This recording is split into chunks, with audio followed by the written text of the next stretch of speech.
Hello and welcome to Made It in the States, the number one resource for finding and supporting American made products. My name is Ben Newman and I'm your host. We will be telling the stories of companies producing products here domestically. We truly believe that there is a knowledge gap issue. There are plenty of companies that are producing products right here in America. However, it is too challenging for the everyday consumer to find and support those businesses. We are here to change that. Every week, we will be talking to a new owner or CEO and learning about their story, their struggles, their triumphs, and why they are continuing to produce products right here in the United States. We are so incredibly excited to have you along for this journey. If you enjoy the podcast, please like and subscribe, as well as leave a review on your favorite podcast platform.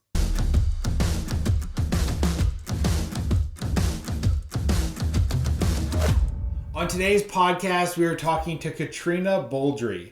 Katrina is the owner, CEO, and founder of Boldly Designs. Boldly Designs is an innovative dog company that is making leashes, collars, and harnesses for dogs of all types. They also specialize in making harnesses for service dogs. Their work is not only helping create manufacturing jobs in the US, but transforming the lives of those who need service animals.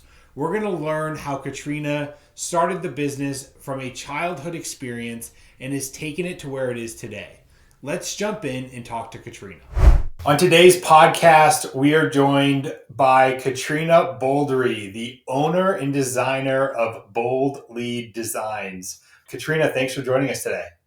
Thank you for the opportunity to share my story. Absolutely. Well, let's dive right in. Tell us about Boldly Designs. What do you guys do? What do you make? And what are you up to? We make dog stuff. Okay, so we make leashes, collars, dog harnesses. I primarily use leather, but this day and age, not everybody wants leather, so we do have an alternate material for leashes and collars. The real specialty that we have actually is service dog equipment. So, of course, we sell, leashes and collars for any dog, every dog. And I've got a really cool no pull head halter called the Perfect Pace. Those appeal to really anybody with a dog or that's looking for a really quality leash. So we're making heirloom quality, either leather or the other materials called Brahma. And we can put a lifetime warranty on that because we know our materials are so good. And then the service dog equipment is kind of my super specialty niche. So not just within the dog world, but now then within the service dog world. Specifically, I do harnesses that are designed to help someone with a gait or balance impairment be able to walk with the assistance of their service dog. Very cool. So it sounds like you have your niche of dogs, and then Yes. you have your sub niche of service dogs.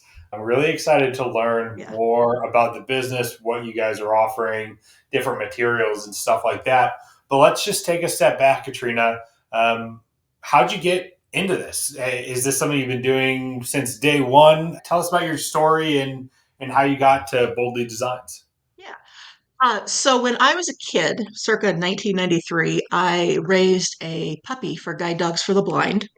Okay. And when the puppy is handed over to the raiser, they give a leash with the puppy, and it's a special guide dog leash. So it's a leash that has a leash snap at both ends, and it can be configured into a longer position and then shortened to a shorter position. It's just the right length for someone to use the leash with their dog in a guide harness, right? So thinking of they're holding both the handle and the leash at the same time. So all those things have to work together. Anyway, I loved this leash. I used it on my pet dogs for, I want to say it was about 18 years, and it just needed to be replaced. The leather is in perfect shape. The hardware was getting a little iffy. Like, it was just time to replace it. And I could not find anywhere that was selling anything like I was looking for. And I finally just said, all right, creative. I can make stuff. So I found some leather and some hardware, and a couple simple little hand tools and made a leash that had every feature I wanted. Everything was just the right length, and I could wear it around my waist, and it had a built-in slip collar. It was really, really cool. I was very excited about it. And it turned out that my some friends and some neighbors, they had to have one because they'd never seen anything like this.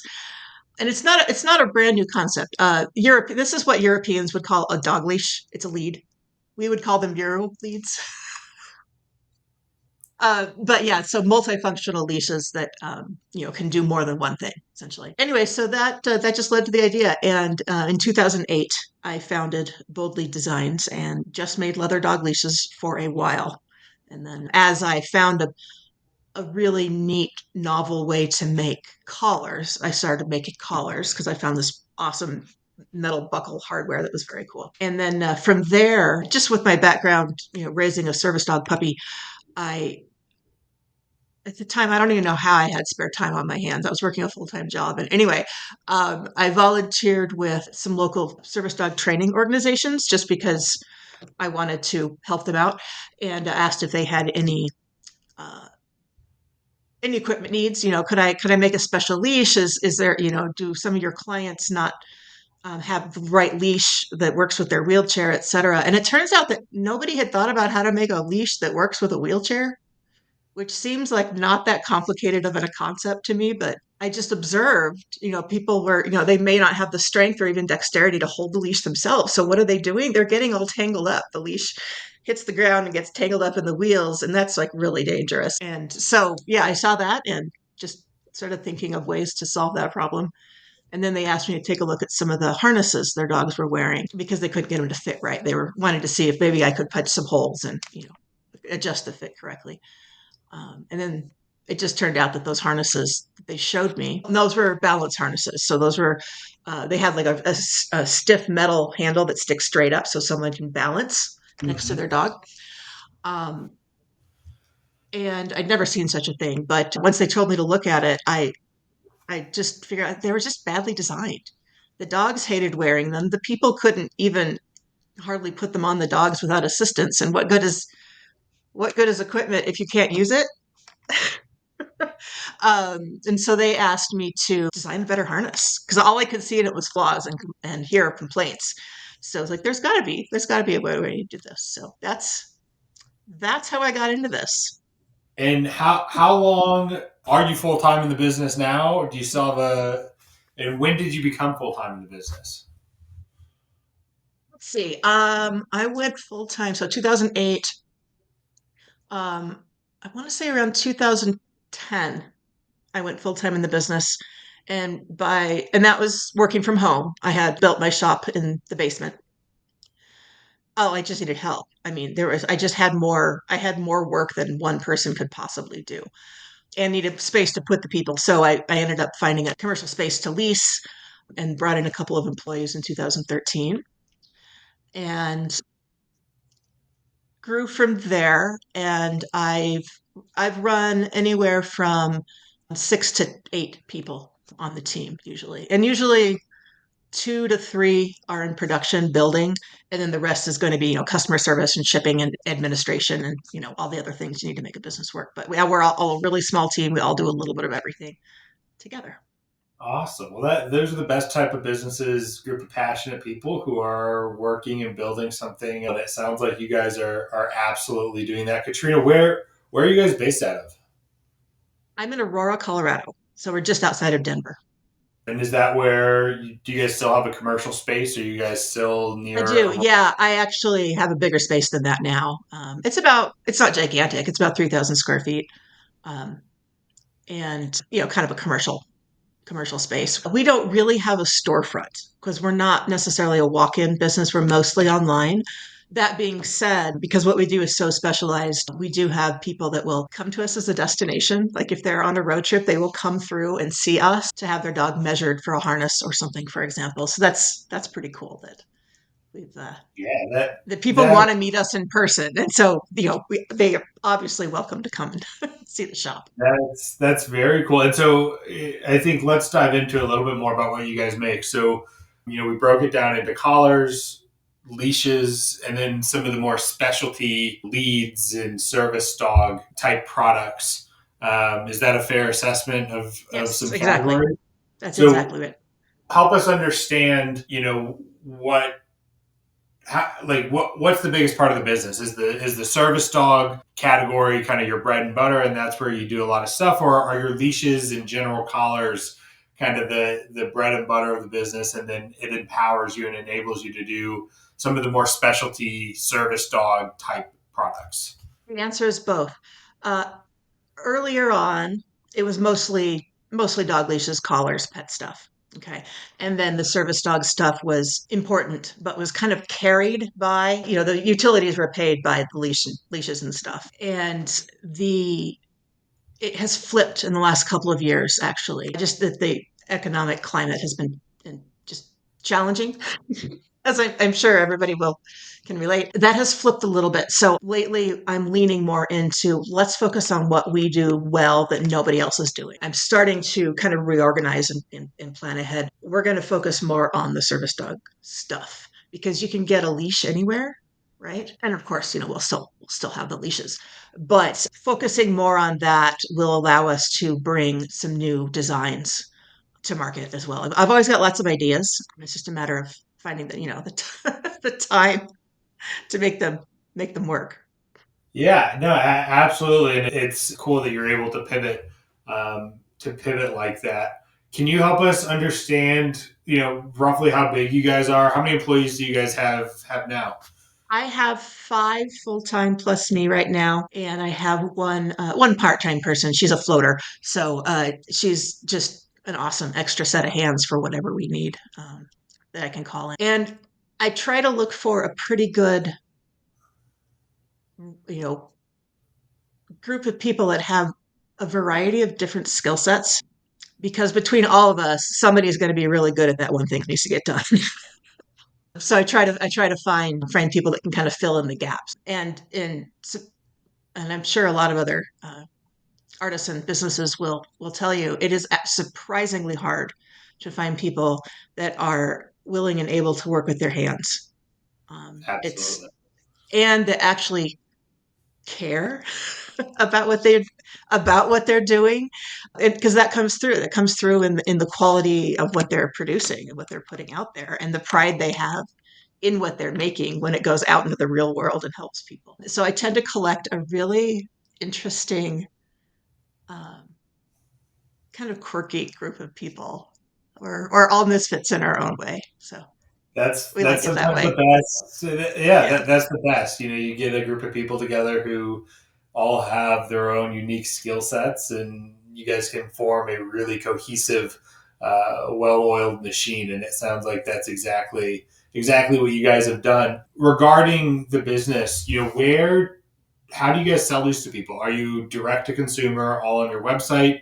Do you guys work with any wholesalers and go to pet stores? Or and then also on the service dog side, how are you getting your collars to the people who need these service dogs? Is it working with service dog agencies? I'm curious to learn more about both the collar and leash side, and then also the more specialty Sure. service dog product line. So we mostly sell online, direct to consumer. We also do a lot of custom stuff, so people can say, "Hey, I'd like this, but can you change the snap on this end, or make it with different color hardware, or whatever?" So mostly online, direct to consumer.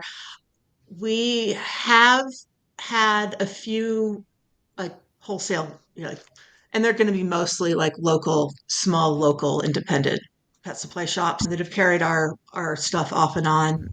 What we do more of is private label.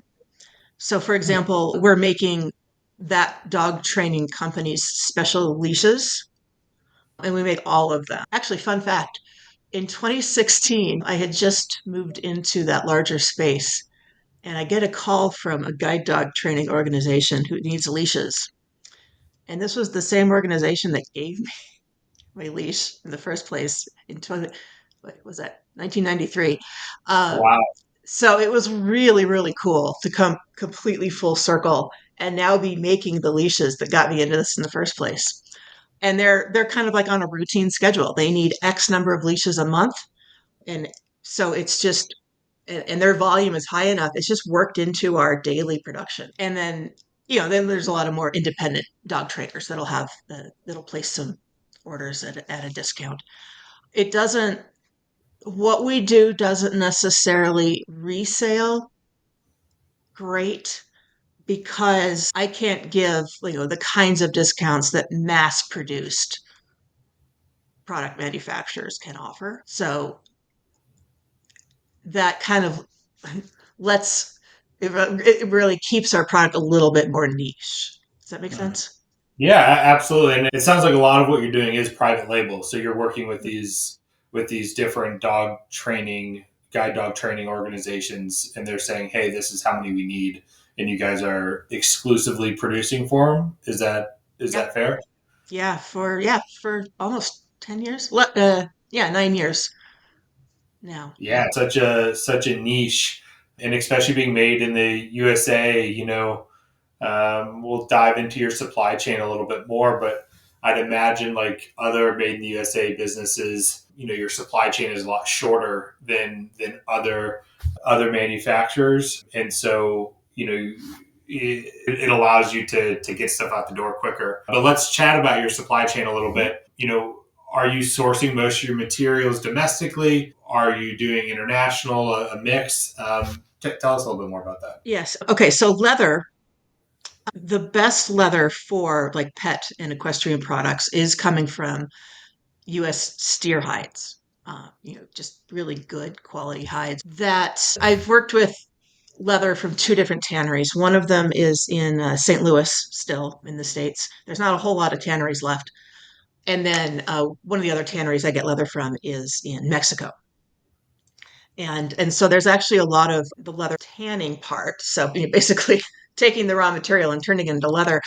Things kind of go back and forth between North and Central America, sometimes a couple of times. Then so most of the suppliers I use, and I have to have quite a few because I need a whole bunch of odd different things. I try to use domestic suppliers when I can, but if we can, let's just talk about hardware. Okay, so think about like the buckle on the collar or the bolt snap on a dog leash. There is no foundry in the United States that is making solid brass or stainless steel components that I can use in my product. It doesn't exist. So it has to be imported. I would absolutely love to use um, components produced domestically, but they don't exist unless I have missed something. If somebody can, give me a shout if you hear of somebody that's actually producing hardware uh, in the top grade materials. It's pretty easy to find like the zinc or aluminum cast stuff. That's a little different than what we want for structural soundness. Yeah, absolutely. It sounds like the supply chain is probably something that you spend a lot of time with, It and is constant. Yeah, it's actually really constant. And this goes for my entire industry. By that industry, I mean leather makers. Sourcing is always really, really complex because you'll be working with the same supplier. You're going to order that same part number for, you've ordered 1,000 times. You've ordered tens of thousands of these widgets, and they've always come in exactly like this. And then one time you order exactly the same thing from the same supplier and you get this. And it has the same part number. It's like, well, that doesn't, not the same. it is not identical. It is close, but it is not close enough to give it the same part number. So then we have to, talk to other distributors and other suppliers and see if we can find a quality piece to replace that is no longer the quality that it used to be. So that's kind of a constant thing. And something like that will pop up at least once a month. During COVID, it was on a daily basis. For example, there was one point in time where there were zero bolt snaps in the United States that I could purchase. There were zero. Nobody had them because they were all on shipping containers in lines at ports and couldn't be unloaded. And so, yeah, it gets tricky because weather events can affect the supply chain, and everything else can too. So it's that part's fun. That's one of the bigger challenges actually of making. making things. And I'm sure I am not the only manufacturer that will say that. No, absolutely not. I think that's something that we've heard time and time again as we've had these conversations. Is that it is so challenging to find quality suppliers that provide consistent components that you can rely on. Consistency. That's the word. Yeah, it's the consistency that gets tricky. Yes, absolutely. Well, let's talk a little bit more about some of the challenges you guys have had over the years. You talked about supply chain. COVID was obviously crazy for you guys with being able to source components and all that. What are some of the other challenges you've faced, maybe in growing the businesses? Some of these relationships that you've had with guide dog organizations or the direct to consumer part. Any big challenges that you've had to overcome on that side of the business? Like on a weekly basis. um, but no, try to stay pretty involved in the dog community, especially like the dog training and service dog world. I sponsor conferences, for example, so I can be face to face with the people that need what we're making. And then they have clients that also need what we're making. So yeah, trying to stay relevant that way, especially when people see that other people see that you're successful and try to essentially knock off what you're doing. Uh, that so that's Have you had to kind of fight? a constant Have you had to challenge battle too. that? Yeah, have you had to battle that a bunch? People seeing the success that you guys have had at Boldly Designs and trying to mimic what you're doing in a And different way. part of it is, they see, well, that's I don't know, let's just throw a number out. That's a $600 harness. I could make that. Well, you can, but making it is the easy part. Yeah. It's everything else that goes along with it. And so I've just noticed anecdotally that a few people that have popped up don't make it very long because I think they don't quite understand what all goes into it. It's not We spend less time making the product than we do customer service and customer education and helping people get the right gear and finding the right supplies, and all of that goes together. I think Katrina, that brings up a question that I think, or maybe just a concept that we may not understand. I think when we think of collars and leashes for your household pet, I think we all understand roughly how much those cost, right? We bought a nice leash, and on the high end, you're spending maybe under $100 on like a nice leash collar combo, maybe a little bit more. But for this guide dog world, what does a typical setup cost? Is it quite expensive? It is quite expensive, and just over the last couple of years, prices for everything have just gone through the roof. So right now, our harnesses, these are the specialty balance mobility assistance type harnesses, are in the $900 range. Wow.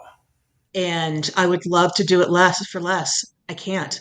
We can't afford to charge less than we do, or we literally can't make it. And nobody's, this is not an industry you get into to get rich.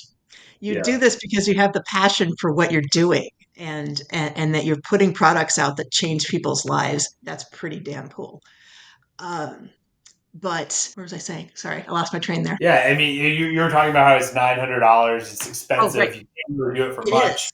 It is expensive, and it just sometimes, if I when every time I have to do price increases, it just hurts my heart because I know that the people who need some of this equipment the most are disabled, or they wouldn't need it in the first place. And that comes with its own challenges of, low or limited income. And so you're trying to find a balance there between trying to make things as accessible, sorry, trying to make things as accessible as we can, not just, physically, can you use it, but, that you can actually purchase it Afford. somehow is important. But what we do costs a lot. And, there are plenty of other choices that are made with less expensive materials that are just very different products that are super affordable. But you can't really compare apples and oranges, right? Yeah, it goes back to what we They're were just talking very about. different products. It goes back to what we were talking about earlier. Buying something that's inexpensive and maybe more affordable on the front end, but it's not an heirloom piece. It's not something that's Right. going to last for many, many years. Like the quality, there's always that trade off, right? The higher Mhm. upfront cost, but a lower lifetime cost, or the lower upfront cost, but you're going to have to replace it Right. multiple Yeah, and times. we see that a lot. So we're making leashes and harnesses with a lifetime warranty. Mm-hmm. What that means is it's not just the dog's lifetime. It's as long as the product should be viable outside of external damage. The dog Yeah, chews it up, but I can't. That's I can't do don't have that. control over some things. But yeah, materials and craftsmanship. Yeah, we'll really stand behind that. To the point, and we've been making these harnesses long enough now that we are now fitting people's harnesses that they bought 10, 12 years ago onto their third service dog. Wow. So they bought one piece of equipment that that was exactly what they needed, and it is now working for several other dogs, right? So that's what you're buying. That kind of reliability, and this is something I never saw coming. But yeah, one day I discovered there's a resale market for Boldly Designs products. Huh. Isn't it? It has its own little resale ecosystem. Very cool. Kind of It's like a cool. Toyota Tacoma, they're just everybody Yeah. always wants one. It's yeah. There I you also have go. a Tacoma. That's why I That say that. that has to be a rewarding moment when you see that you Yeah. created a product that, while it's super niche in a super niche community, in that community has such a high quality standard that people are like, look, I want to buy your used Boldly Designed Yeah. harness because it is that good. And It is yeah, going to work exactly the same I as the can't new afford one. a new one right Yeah. now, but this used one, it's that important that I have that. Really, really interesting to see what you've built and your focus on quality, Katrina. What's next for you guys? Right, you've talked how over the past couple of years, for various reasons, the cost of stuff, people maybe having a little bit less disposable income now versus during COVID, that your dog leashes and collars have kind of switched, and you really want to focus on the specialty harnesses, etc., and let that guide the business. Yeah. What's next? Are you gonna continue to try to form new partnerships with service dog training organizations, maybe non-service dog training organizations, or what does that look like? What's next for Boldly? Well, I'm in my mid 40s. I'm not going to be able to do this forever. So, we need to start thinking about, okay, what happens after me? Because, right now I do just about everything, including some building, but my own health is kind of getting in the way sometimes. So I don't have the strength and dexterity I used to. Mm-hmm. So I can't build as much. So anyway, just thinking about, yeah, what direction do I want to go? I want to lean into what we do best, do less of the stuff that is kind of mediocre, and certainly less of the stuff that I don't like doing. So that's going to mean, looking for the right employees or the right manager to come in and help us just keep pushing to the next level. Absolutely. I think that's something that we've heard from many businesses that we've talked to is um, it's this transition. What happens when you're ready to step back and Mhm. not be as involved in the day to day, or there are health issues that if you're working with your hands, like there's a point where you can't Mhm. continue working with your hands. So it'll be interesting to see how you tackle that, because this is clearly such a value for so many organizations and so many individuals. You definitely want to make sure that it is sustainable and can last for a while. Katrina, I want to jump forward and talk about why Made in the USA. Right, Mhm. this is the podcast that we're on is about making stuff in the United States and highlighting the businesses that are doing that, telling their stories. And your story so far has been incredibly interesting. How you started with this service dog, and this inspired you to create Boldly Designs, and then it actually came full circle when you started creating harnesses and leads for that same organization that gave you your first service dog. so your passion is clearly there.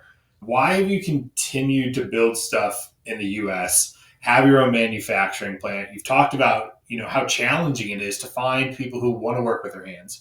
You've talked about how it's hard for you to continue to work with your hands. It would be easy for you to say, "Hey, look, I'm going to ship this off. I'm going to find someone in Asia or maybe Central America. Um, going to make it. Quality may not be there. Why have you continued to push and go the hard route to make something in the U.S.?" Because very few people are doing it. Okay. So because most of the pet products that are available are coming from mass production abroad, and therefore they are also affordable. I'm actually going to use the word cheap because I feel like this is definitely one of those areas where you get what you pay for. If you buy a $3 leash, well, you bought a leash that's worth about $3. Whereas the hardware I put on my leash costs more than that whole leash that you just bought at Walmart. Why is a really good question, and on the hard days, I sometimes wonder this myself, like, why are we doing this? Because it's not easy. We don't do this because it's easy. Um, it would be so much simpler to just find somebody else to manufacture it, and then we bring it in and we resell it. But I have I have almost no control over the quality. I have almost no control over the consistency because we're not doing it ourselves. And I'm one of those, if I don't do it myself, if you want it done right, you got to do it yourself kind of people. And that's a theme in my life. I've even worked some with local and domestic manufacturers that can pre-produce some components for me, like cutting out the leather or whatever into the right shape. Um, Consistency is a consistent issue. um, and it's like every single batch that comes in, there's a new issue. We address that one. Okay, they're not going to make that mistake again, but then they have something else. And then now I've got 150 pieces that have the same flaw, Yeah. um, so I've gone back and forth. Like, is it worth having even just somebody local make it? Or do we just do it ourselves? It costs more to do it ourselves because we may not have, the big industrial equipment that these other suppliers had. This, which is why it was cost effective to have them produce some parts. But if they can't give me what I need, that's not cost effective at all. So trying to balance that is really tricky. And there's just so often when a designer has a product that gets manufactured somewhere else, copyright laws don't necessarily apply. Mm-hmm. Okay. And so now they know exactly how to make the thing you're making, and now they can sell it for a fifth the price. Yeah. It's so that's the sort of thing I want to avoid. Yeah, it's kind of an ongoing conversation, especially when you're working with natural materials too, like leather. Uh, for a while, the leather hides were all coming in really, really short. It's because a couple of years before that, there was a drought, right? And so cattle were being processed younger. They were smaller, and so they're further down the chain now. The leather hides They're are small. not as long, right? So uh, all of these things are so intertwined And that Katrina, you bring up a really good point about copyright. That's one of the big things that people are yeah. always talking about, sending a product to a offshore manufacturer, or even domestic manufacturers in some cases. You are literally sharing your designs with this person. Mhm. Are any of your harnesses leads? Are they patented in any way? Is it that unique of a design? How do you protect yourself? Because it seems like you're Trademarks trademarks have been really our best defense in most situations because so much of what we do is custom, right? So we're building it to order, to measurements with the particular combination of components and features that client needs. That's not really trademarkable, or I'm sorry, patentable, because each one of them is going to have a variation in it, right? So that just gets really, really complicated. So building your brand and your reputation and your identity as a company. Um, and if you do that well, this is the really cool part. So some of those, I'm just going to call them knockoff makers that would pop up once in a while. My clients would tell me about them. Yeah. My clients are so fiercely loyal that they will go out of their way to collect all the information they can on the on what these other people are doing because they are offended that someone's trying to take it from us. Um, so, and that's you can't really put a price on that. That's pretty cool. So the loyalty of our client base is some of what makes this business so fun. Just good people.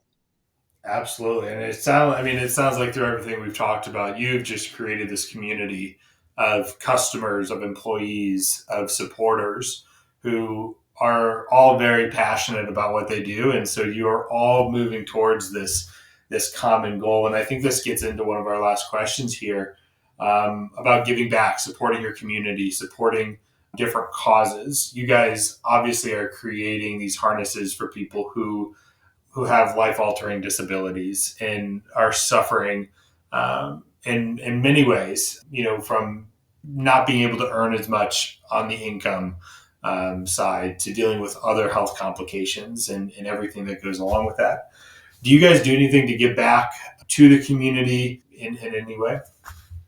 Absolutely. So I try not to let anything go to waste. So when we have um, imperfect or maybe slightly flawed stuff that's still functional, I will only let it out the door if it's functional. That gets donated. So we have donated hundreds of harnesses uh, over this time period to put in the hands of the training organizations equipment that they can use for training, and really just try to share as much as we can. Um, because with that flaw, I can't fill an order with that, Yeah. but it's still 100% functional. Yeah. So yeah, we do a lot of donations. We do a lot of contributions to, let's say a dog shelter is having a fundraiser for their silent auction. We send lots of gift certificates and lots of product for those sorts of things. I kind of keep a running list of donation requests because we get them frequently, and I'm able to fill most of them, which is pretty That's cool. awesome. But we're so well established now that we've kind of saturated the training market with our harnesses, which is awesome.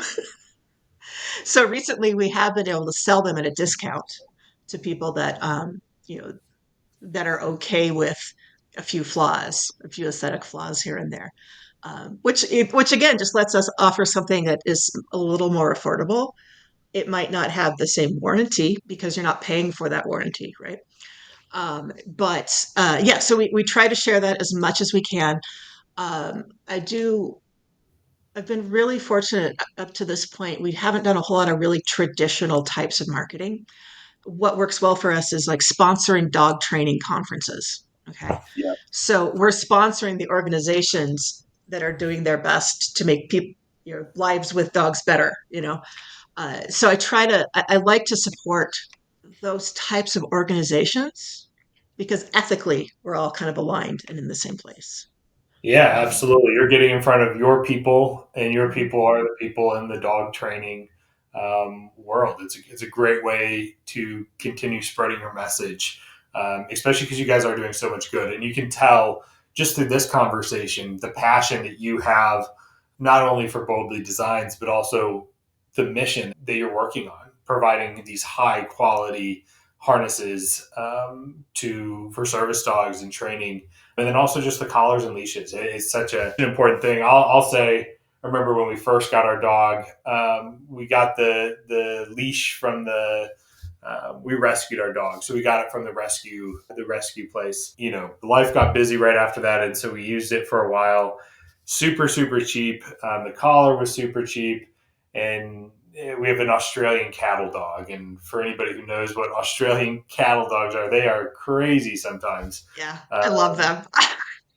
they are the best, but they are a handful and have a ton of energy. And she ripped her collar right off because it. You look at it afterwards, and there's like 3 stitches in it, and you're like, how is that even like really supposed to be a collar? But dogs are an extension of family for many people, including us. And so you want to provide the best for your dog, and you want to keep them safe. And part of keeping them safe is buying the quality products that allow you to do that. And so I think what you're doing is fantastic, and you're building such a cool business. As we wrap up here, we like to ask the final question, the same final question to everybody. Favorite made in the USA product outside of Boldly Designs? I'm sure you love your dog collars and leashes and harnesses. But what's one or two other things that you just can't live without that are made in the USA? So I really like artisan made functional stuff. I have a great collection of studio pottery. So I Mhm. like usable things that were made by people. Yeah. Um, and so yeah, so I love that. Have a fair amount of art as well for the same reason. But this is going to be funny. Are you ready? This can opener. It is the best, most utilitarian can opener that has ever been made, and there has been no reason to change it for like 100 years. This can opener. I will tell you a funny story. We have had like 6 can openers, and my wife and I have known each other for 6 years. We've been married for 2 years, lived together for four. And our 4 years living together, we've had like 6 can openers. The one thing I've always been jealous of my in-laws about, they have the best can opener that I've ever seen in my life. It's a made in the USA, probably 15, 20 years old. And I have always just been jealous. It never slips. It's very sturdy. It's the best. Really? And Is it the same one? I think it is the same Maybe. one. Yes. Okay. Yep. Yeah. Same one. And we finally we recently interviewed Greg Owens of Liberty Tabletop, who they make. They're the only flatware manufacturer still in the United States. They have a big factory up in New York, and they partner with a different company that sells a can opener made in the USA. Life changing. It is one of the things that I tell people. A good can opener is life changing when you don't have to worry about it slipping and you can actually cut through the can. It is a game changer when you're trying to make spaghetti and meatballs and you're not I know it's struggling. funny what a difference simple utilitarian objects really make. And then tools. Some of my favorite tools are American made. I've got this Landis leather splitter. I wish I had a photo of it. It is just this gorgeous hunk of cast iron Yeah. with these very simple gears. I bought it at an auction for. I practically stole it. At an auction of a leather worker that was clearing out. And there's something about this machine that was made, I don't know, sometime in the 1800s. They still Mhm. look the same, so I actually don't know how to date them. But there's nothing that will ever go wrong with this machine. It's purely mechanical. So yeah, I like utilitarian. And you don't need to over engineer or overcomplicate things. Sometimes the Agreed. simpler it is, the better it is. Quality materials, simple design is the best way to go most of the time. Well, Katrina, as we wrap up here, I want to give you one more opportunity. I've really appreciated you telling your story, learning more about Boldly Designs, the great work that you're doing for individuals who have service dogs and these organizations that are training them. But want to give you an opportunity to share anything else about Boldly Designs, what you're building, in your story in general. When you're talking earlier about what's in the future, when I first started thinking about that, somebody asked me a really important question. It's like, if you're not doing this, what would you be doing? I, I, I don't know. I literally can't imagine doing anything else because, especially as a small business owner, you eat, live, breathe, and sleep whatever your business is, right? Absolutely. Um, yeah, I don't know what I would do without. without what I'm doing, if that makes sense. Yeah, that kind of reminded me that maybe I'm exactly where I'm supposed to be. This is it, and what I finally figured out what I have to offer the world. It's not just the products that I make. I've actually gone out of my way to share a lot of the research, a lot of the knowledge I've collected in this very little niche within a niche within a niche, with especially the mobility dog stuff. So I have a co-founder of an organization that all we're doing is putting information about mobility dogs and Mm. what are going to be, like, how do you make sure that they're healthy and well trained and choose the right piece of equipment. That's really what I have to offer the world. So I'm trying to share more of that as I go forward. Yeah, because if it's all stuck in one person's head, it's not a whole lot of use to the world, right? So I've been really enjoying just getting some of that out, some of that niche knowledge out into the world. It's been a lot of fun. And it Absolutely. Well, overlaps with what I'm doing. I learned it while I'm doing with this. So yeah, and that also, just I've met the most amazing people through the dog world too. It's because we're all here trying to do the same things and make life better with dogs. it sounds like, I mean, again, your passion is there, and when you have that type of passion, sharing your knowledge and educating others is so easy because it's something that you're so passionate about and care about so deeply. So it's really cool to hear that's part of your next chapter here is continuing to share all the knowledge that you've gained, to better inform other people and just continue um, advancing the mobility dog world. Katrina, really appreciate you taking the time today. It's been such an honor having you on the podcast, and our audience is absolutely going to love this story. We will link your website down in the description as well as your social medias, for people to follow you guys, stay in touch, and continue to see what you guys are up to and maybe buy a dog collar or leash or two. If you want to Katrina, buy thank one you. thing, it's going to last the rest of your life, man. I've got that. Well, thank you so much for being on the podcast today. Thank you so much, Ben.